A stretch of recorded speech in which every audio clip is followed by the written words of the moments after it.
a movie that was supposed to be just another fairy tale for the kids. Instead, Walt Disney spent 4 years fighting a children's hospital for the rights. A composer who'd been dead for over a decade got an official songwriting credit, and the boy who voiced the kid, who never wanted to grow up, ended up in an unmarked grave that took the Niptide over a year to identify. This is Peter Pan. And these are 20 weird facts you definitely didn't know. Fact number 1. The hospital that made Disney wait 4 years.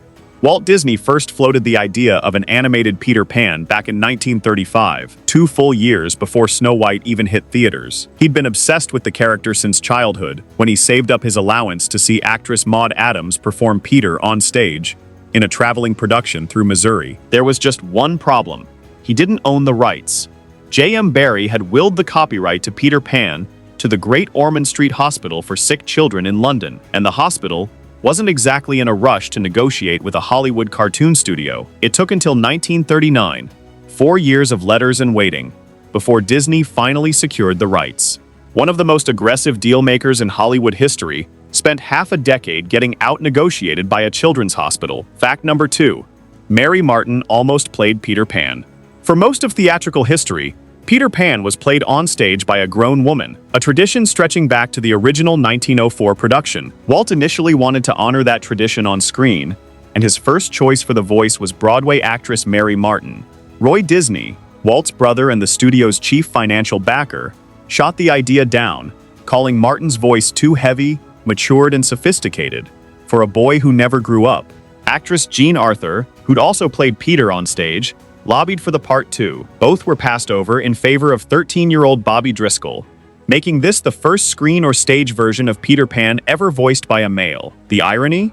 A year after Disney's film hit theaters, Mary Martin became Broadway's most famous Peter Pan anyway, just not Disney's. Fact number 3. Cary Grant almost voiced Captain Hook. Before Hans Conried ever growled a line as Captain Hook, Disney had his eye on one of the biggest leading men in Hollywood. Walt personally approached Cary Grant to voice the vain, foppish pirate captain. According to studio accounts, Grant said the idea intrigued him. The offer never closed, though, and the role went instead to character actor Hans Conried, who, in keeping with stage tradition, would also voice mild-mannered Mr. Darling in the very same film. Picture an Oscar-caliber leading man shrieking about good form at a crocodile. Sometimes the strangest casting choice is the one that never actually happened. Fact number 4. The crocodile was supposed to eat Hook. Early drafts of Peter Pan were considerably darker than the movie that hit screens in 1953, hewing much closer to the tone of Barrie's original play.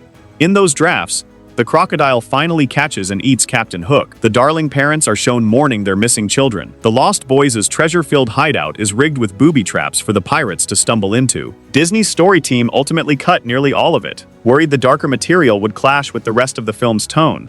The boy who never grows up almost got a body count to match his ego. Fact number 5. The story artist who saved John Darling. In several early script drafts, only Wendy and Michael were meant to fly off to Neverland. John, the more serious and boring of the Darling brothers, was going to be left behind in London entirely. Story artist Ralph Wright pushed back on the idea and convinced Disney to send John along with the others, arguing the character's stuffiness added useful contrast rather than dead weight.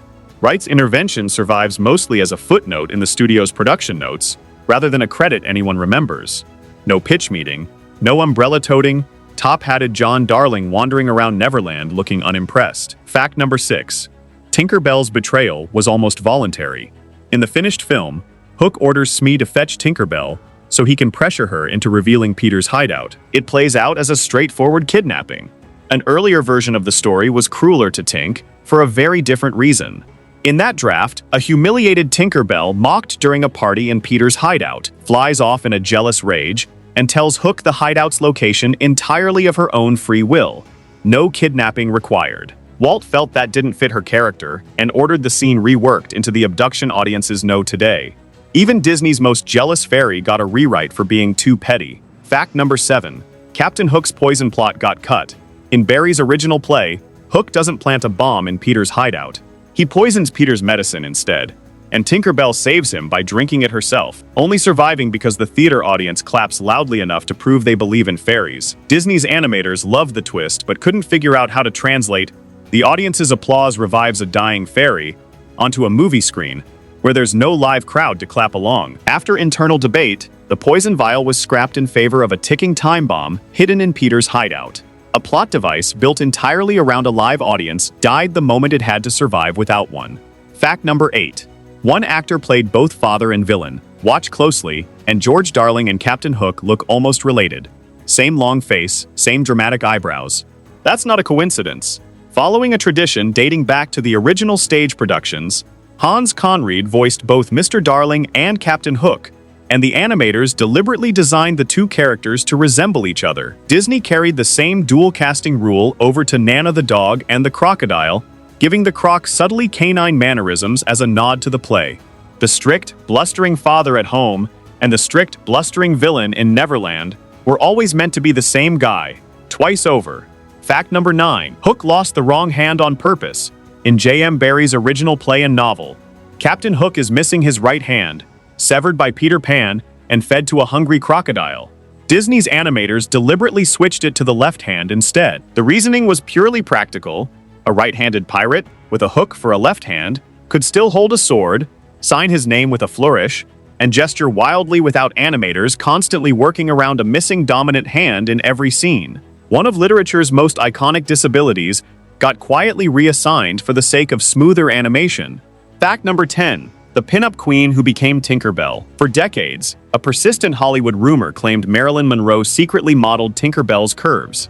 She didn't. The job actually went to actress Margaret Carey, who had just won a contest for World's Most Beautiful Legs, when she auditioned for animator Mark Davis. Carey spent roughly 6 months on a soundstage pantomiming every scene Tinkerbell would perform, at one point measuring her own hips in mock disgust during her audition. When she asked Davis what kind of personality he wanted, he reportedly told her, "Margaret, we want her to be you." The most vain, jealous fairy in Disney history was modeled after a woman who, by every account, was neither. Fact number 11. Wendy's actress flew for real. Sort of long before motion capture existed, Disney filmed live-action reference footage of nearly every scene, so animators had something real to study and trace. Catherine Beaumont, who voiced Wendy, said in later interviews that she had to physically hold her arms out and pretend to fly for every single airborne scene in the film. Hans Conried, voicing both Mr. Darling and Captain Hook, ended up serving as a live-action reference performer for roughly 2.5 years of production. There was no green screen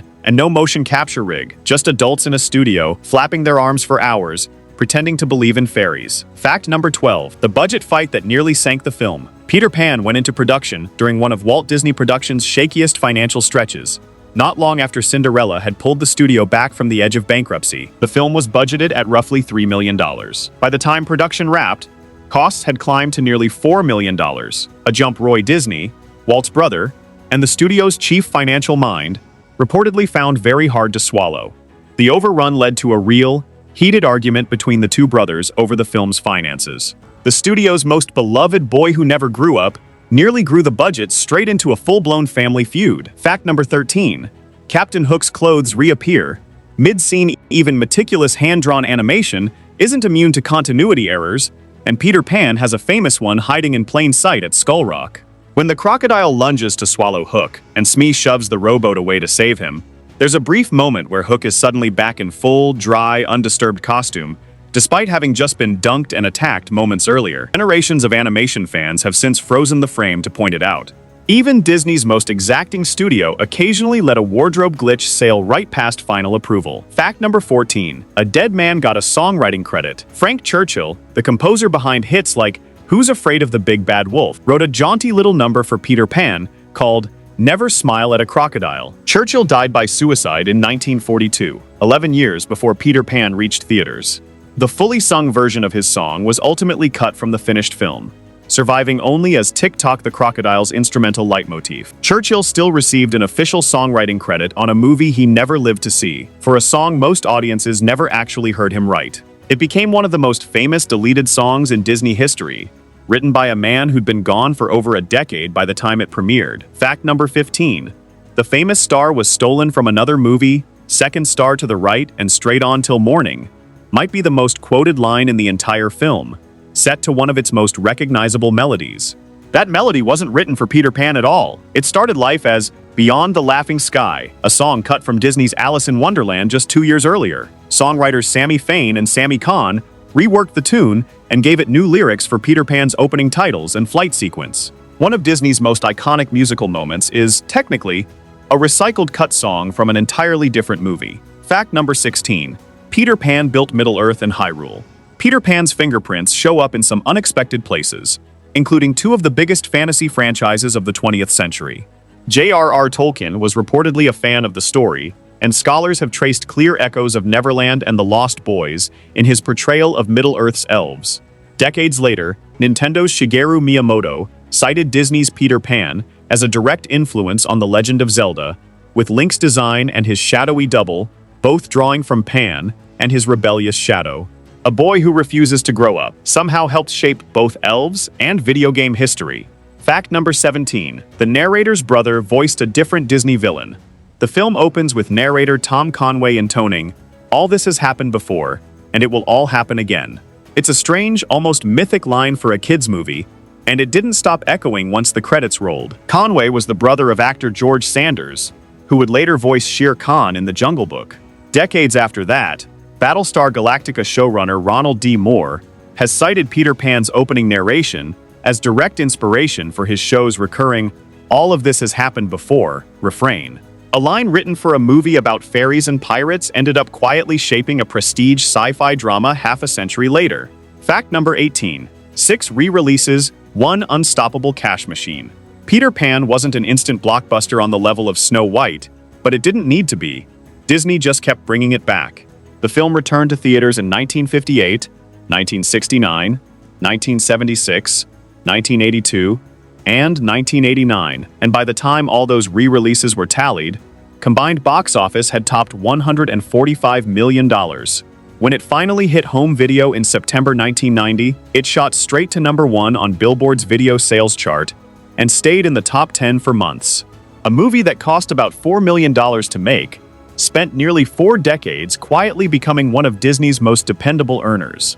Fact number 19. Cannes loved it. London mocked the accent. Peter Pan wasn't just a kids' matinee release. It was entered into competition at the 1953 Cannes Film Festival, rubbing shoulders with prestige cinema from around the world. It didn't win any awards, but by most accounts it won over the festival crowd anyway. Back in London, the reception was a little more mixed. Animator Frank Thomas later recalled Walt overhearing 2 women outside a theater discussing the film, one of them saying, "Have you seen it yet? I hear that it's terribly Americanized." Walt reportedly couldn't wait to get back to the studio and tell everyone. He wore the backhanded review like a badge of honor. Fact number 20. Disney now warns you before it starts. For decades, Peter Pan's portrayal of Neverland's native characters, including the musical number "What Makes the Red Man Red," drew criticism, but the film kept airing largely untouched. Disney eventually added a content advisory to the film on Disney+, stating plainly that the depictions are wrong then and are wrong now, and pulled the title from children's profiles on the platform. Animator Mark Davis, who worked on the sequence, said in a later interview that he and his fellow animators would have handled the portrayal differently if they were making the film today. A studio built on nostalgia had to publicly admit one of its own beloved classics hadn't aged well. Bonus fact: the boy who voiced Peter Pan, died nameless Bobby Driscoll, was Disney's first contract child star, and at just 13 years old, he won a competitive Juvenile Academy Award for his work in So Dear to My Heart and The Window, before lending his voice and likeness to Peter Pan itself. Once puberty hit and a severe case of acne set in, Disney quietly let his contract lapse. Driscoll spiraled into drug addiction, drifted through New York's underground art scene, and in March 1968 was found dead in an abandoned Manhattan tenement at 31 years old, with no identification on his body. He was buried in an unmarked pauper's grave on Hart Island, and it took authorities matching his fingerprints nearly 2 years later, after his own mother went looking for him, to confirm who he was. The boy who never wanted to grow up died with no one around to even say his name. Peter Pan wasn't trying to change the world. It was trying to save a studio that had nearly gone broke twice in a decade, built on a story Walt Disney had been chasing since he was a kid, playing dress-up in a Missouri schoolyard. What it became was something bigger, the role that turned Tinker Bell into an actual Disney mascot, the narration that quietly seeded a sci-fi prestige drama, and the soundtrack still teaching new generations the words to "You Can Fly." It also became proof that even beloved classics need to be revisited honestly, flaws and all. Was it a flawless film? Absolutely not. Was it influential? Undeniably. So which of these 20 facts actually surprised you? Did I miss one you know? Drop it in the comments, hit subscribe, and ring that bell so you don't miss the next one. Second star to the right, and straight on till morning.